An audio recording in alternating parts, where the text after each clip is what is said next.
असं काय झालं होतं की 16,108 गोपिकांनी या ठिकाणी देहत्याग केला. श्रीकृष्ण आणि अर्जुन यांचे कोणते रहस्य या ठिकाणी पाहायला भेटतं? द्वारकाधीश मंदिरापासून रुक्मिणी देवीचं मंदिर इतकं लांब का आहे? दुर्वासा ऋषींनी असा कोणता शाप दिला होता की प्रेम असूनही त्याग करावा लागला? काय आहे या मागची पौराणिक कथा? खरंच इथला पाण्यावर तरंगणारा दगड रामसेतूचा असेल? चारही बाजूला समुद्र आणि मध्ये स्वयंभू शिवलिंग हे खरंच आश्चर्यकारक करणारे आहे ना? द्वारका प्रवासातील असा कोणता बीच आहे जो खूप कमी लोकांना माहीत आहे, ज्याला इंटरनॅशनल ब्ल्यू फ्लॅग म्हणून ओळखला जातो? भक्ती, श्रद्धा, प्रेम हे किती श्रेष्ठ आहे आणि या सर्व रहस्यमय गोष्टी आपण या व्हिडिओच्या माध्यमातून पाहणार आहेत. त्यामुळे हा व्लॉग पूर्ण बघा आणि कमेंट बॉक्समध्ये जय श्रीकृष्ण राधे राधे नक्की लिहा.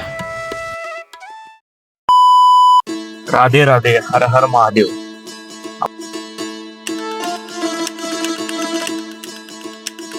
मित्रांनो, द्वारकाधीश मंदिराचं दर्शन घेतल्यानंतर आपण आता आलोय भगवान श्रीकृष्णाच्या पत्नी माता रुक्मिणी देवीच्या मंदिरात. एकदा दुर्वास ऋषींना भगवान श्रीकृष्ण आणि माता रुक्मिणी यांनी जेवणासाठी आमंत्रित केलं होतं. दुर्वास ऋषींनी एक कठोर अशी अट घातली, तुम्ही दोघांनीही रथ ओढत मला महालात घेऊन चला. भगवान श्रीकृष्ण आणि माता रुक्मिणी रथ ओढत असताना वाटेत माता रुक्मिणीला खूप तहान लागली. तेव्हा श्रीकृष्णांनी जमिनीवर अंगठा टेकवला आणि तिथून गंगेचे पाणी प्रकट झाले. दुर्वास ऋषींची परवानगी न घेता माता रुक्मिणीने ते पाणी प्राशन केले. हे पाहून दुर्वास ऋषींना राग आला आणि त्यांनी शाप दिला, रुक्मिणी देवीला श्रीकृष्णांपासून वेगळं राहावं लागेल. आणि त्यामुळेच भगवान श्रीकृष्ण हे द्वारकेत आहेत आणि तिथून काही लांब अंतरावर या ठिकाणी माता रुक्मिणी या ठिकाणी आहेत. आणि म्हणूनच याच ठिकाणी या मंदिरात पाण्याचे दान करणं हे पुण्याचं मानलं जातं. कारण दुर्वास ऋषींच्या शापामुळेच इथली भूमी ही सदैव तहानलेली राहिली. साधारण हे मंदिर 12व्या शतकात बांधलेलं असून यावर अतिशय सुंदर असं कोरीव काम केलेलं आपल्याला पाहायला भेटतं. हे मंदिर सकाळी 5 वाजल्यापासून ते दुपारी 12 वाजेपर्यंत, तसेच सायंकाळी 4 ते रात्री 9 वाजेपर्यंत आपल्याला दर्शनासाठी खुलं असतं. द्वारकाधीशाचे दर्शन केल्यानंतर या ठिकाणी माता रुक्मिणीचे दर्शन करण्यासाठी देखील या ठिकाणी या, कारण ज्याशिवाय आपली ही द्वारकाधीश यात्रा, द्वारका यात्रा ही पूर्ण होत नाही. प्रेमाचा त्याग काय असतो की एका घोडभर पाण्यामुळे भगवान श्रीकृष्ण आणि माता रुक्मिणीला हे एकमेकांपासून वेगळं राहावं लागलं, असा संपूर्ण इतिहास आपण या ठिकाणी आपण जाणून घेतला. माता रुक्मिणीचे दर्शन घेतल्यानंतर आपण आता जवळच असलेल्या इंटरनॅशनल ब्ल्यू फ्लॅग बीच म्हणून ओळखल्या जाणाऱ्या बीचकडे आपण आता चाललोय. पण आता आलोय शिवराजपूर बीचच्या इथं, जो इंटरनॅशनल ब्ल्यू फ्लॅग बीच म्हणून ओळखला जातो. कारण या ठिकाणी असणारी वाळू ही खूप स्वच्छ आहे. समुद्राचं निळशार असं पाणी आणि शांत असं वातावरण आणि इथल्या सोयीसुविधा, वॉटर स्पोर्ट्स ऍक्टिव्हिटी आणि इथल्या कुठल्याही प्रकारची घाण नाही, म्हणून या बीचला इंटरनॅशनल ब्ल्यू फ्लॅगचा दर्जा या ठिकाणी देण्यात आलेला आहे. माता रुक्मिणीचं दर्शन घेतल्यानंतर आपण शिवराजपूर बीचला एकदा अवश्य भेट दिली पाहिजे, कारण बरेचशी लोक या बीचला स्किप करून पुढचा प्रवास करतात. तुम्ही एकदा ह्या बीचला या, इतकं चांगलं वातावरण आहे ज्या ठिकाणी तुम्ही समुद्राचं निळशार असं पाणी एक खूप मनाला प्रसन्न करणार असे आहे. त्यामुळे तुम्ही एकदा या ठिकाणी नक्की भेट द्या.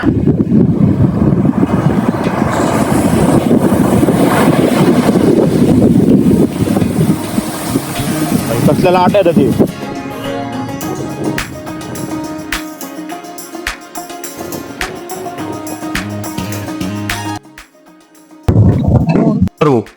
Beautiful, very nice. हा, यायलाच लागतंय, यायलाच लागते, यायलाच यायलाच लागते, प्यायलाच लागते डायरेक्ट.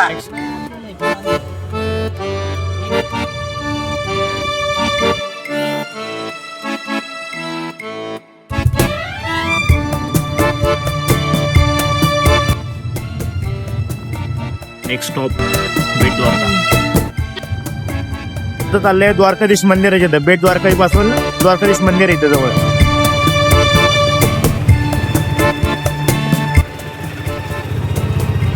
आपण आता द्वारकाधीश मंदिराच्या इथं आलेलो आहे. द्वारका बेट पासून एक 5 मिनिटाच्या अंतरावर द्वारकाधीश मंदिर. आपण आता द्वारकाधीश मंदिराला भेट देतोय. आतमध्ये मोबाईल अलाउड नाही, तर मोबाईल वगैरे घेऊ. कृपया ध्यान दें, मंदिर में मोबाइल कैमरा, बड़ा सामान ले जाना मना है. अपना मोबाइल कैमरा, मोबाइल काउंटर और तुम्हाला आतमध्ये मोबाईल घेऊन जाऊन देत नाही. त्यामुळे असे काही जवळ काउंटर असतात, त्या ठिकाणी 5 रुपये प्रति मोबाईल. नवीन कोरा गाडीमध्ये आम्ही फिरतो. तुम्ही जर पाहिलं तर बेट द्वारका म्हणजे तेच ठिकाण आहे ज्या ठिकाणी भगवान श्रीकृष्ण यांचं मूळ घर मानलं जातं आणि याच ठिकाणी भगवान श्रीकृष्ण आणि सुदामा यांची भेट झाली होती. याच ठिकाणी खूप सुंदर असं ब्रिज बांधलेलं आहे, प्रत्येक पर्यटकाला आकर्षक करणार असं आहे. आपण त्या ब्रिजची एक छोटीशी झलक बघू.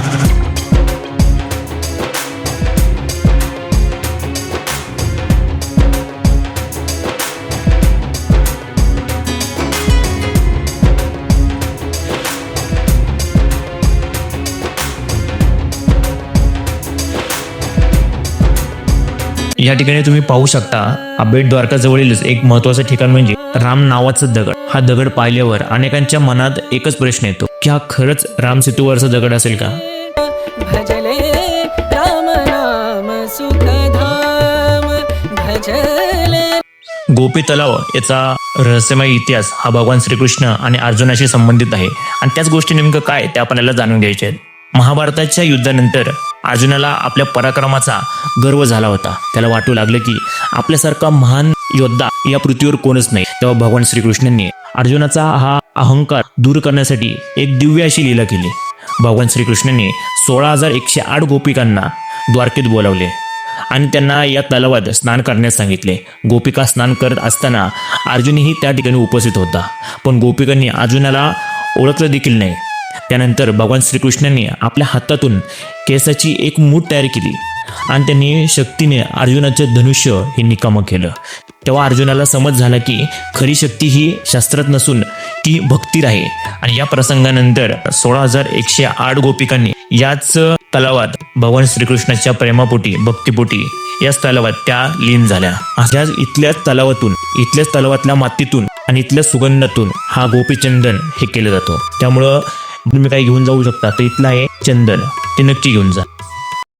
मित्रांनो, आपण आता द्वारका परिसरातील रुक्मिणी देवी, शिवपूर बीच, बेट द्वारका, त्यानंतर गोपी तलाव, राम नावाचा तरंगणारा दगड, या सगळ्या रहस्यमय आणि अद्भुत असा 5,000 वर्षापूर्वीचा इतिहास आपण आतापर्यंत अनुभवल्यात.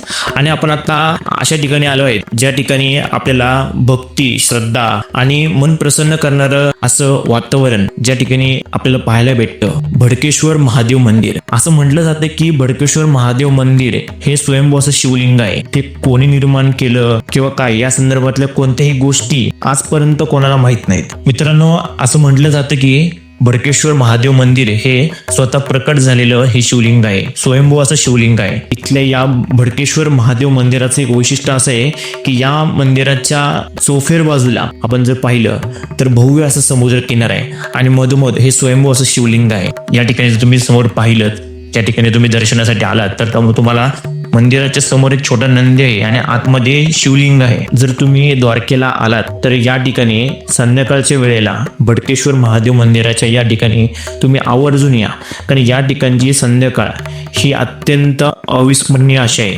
कारण या ठिकाणी तुम्ही खूप शांत आणि मन प्रसन्न करणार अशी ही संध्याकाळ असते. जर तुम्ही पाहिलं तर भडकेश्वर महादेव मंदिराच्या अगदी समोर बघा सूर्यास्ताचा आता वेळ आहे, सूर्य आणि महादेवाचं हे मंदिर आणि खूप सुंदर अशा या गोष्टी आपल्याला या ठिकाणी अनुभवता येतात. म्हणजे चारही बाजूला समुद्र आणि मधोमध भगवान शंकराचे हे स्वयंभू असं शिवलिंग या ठिकाणी आपल्याला पाहिल्यावर असं वाटतं की समुद्र हा भगवान शंकराचा या ठिकाणी पाण्याने अभिषेक करतोय. असं एक खूप सुंदर असं चित्र आपल्याला बघायला भेटतं. त्यामुळे द्वारकेच्या या प्रवासात जर तुम्ही या ठिकाणी आलात तर ह्या गोष्टी पाहायला विसरू नका.